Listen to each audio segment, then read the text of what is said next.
there, Latin 2. So here we go with the grammar from chapter 43.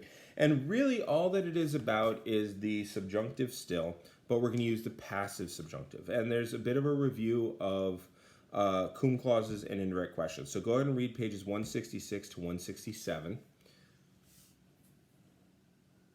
All right, now let's talk about pluperfect and imperfect passive subjunctives. All right. So you're going to still translate them exactly as you would translate any verb. Translate the person, the number, the voice, and the tense. Okay?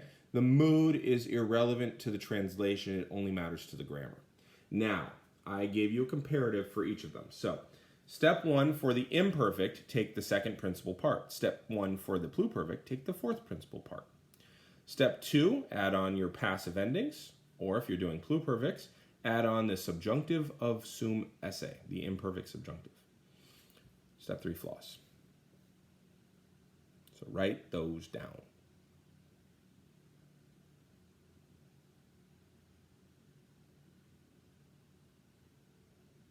Okay, so now that you've done that, go ahead and copy the charts from page 168 and 169.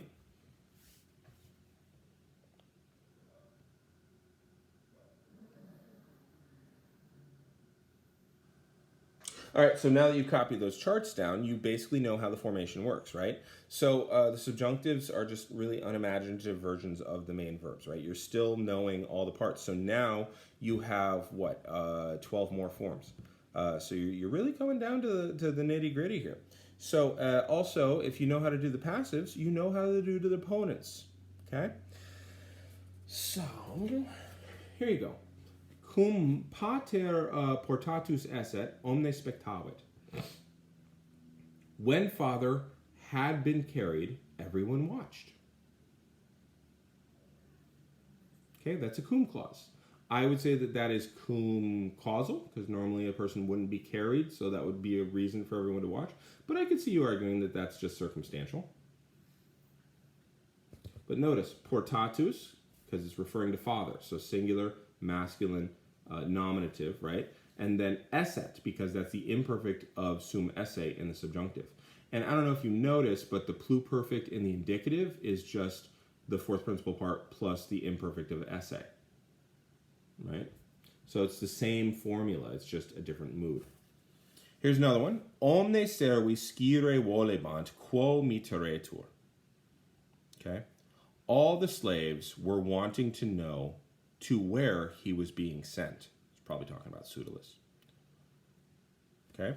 Notice this is the imperfect in the passive. So mitera plus aristur murminitur. That's how it works. Notice how I translated each of these. I translated the person, the number, the tense, and the person, the number, the voice, and the tense.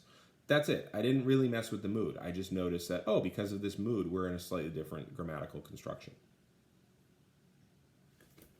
All right. So here's what I want you to do. Read pages 168 and 169. Reread 166 to 167.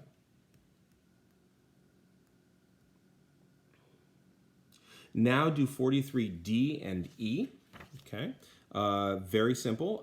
I want you to highlight the subjunctive. So if it's pluperfect, you need to do the participle and the form of esse. So I want you to highlight the subjunctive and then parse it right next to it. Okay. Then translate the whole thing. So cum prima luce profecti essemus, iam defesi eramus. So I'm going to highlight profecti essemus, and then I'm going to parse it. Okay, so that is first person plural. It's going to be active because this is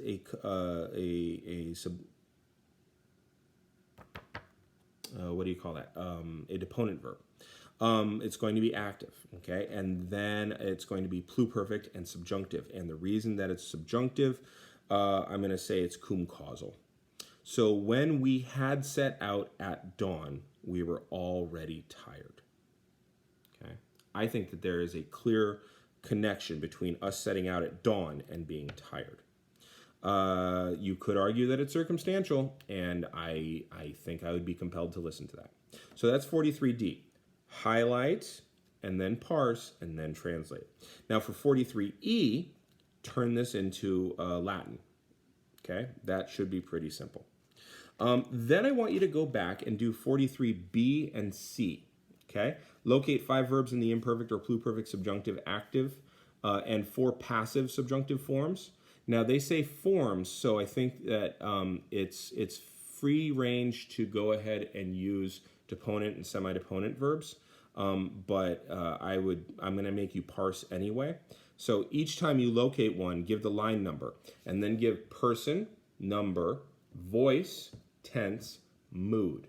Okay? You don't have to give the reason for the mood, but you do have those things. Actually, you know what? Yes, give the reason for the mood. You need that practice. I apologize. So give all of those. Now, if it is deponent, it might count for what the book wants. So essentially, you need to find 9 things. If it's deponent, they might consider it passive. I still say call it active. Okay? So just so you know, there's a little bit of a fudge factor. Then do 43C, and that one's really easy. They give you examples right there. Okay? So read the instructions on 43C, and you're essentially supplying, you're supplying the different forms that they're asking for. All right, so that should be enough. I'm going to hit the button.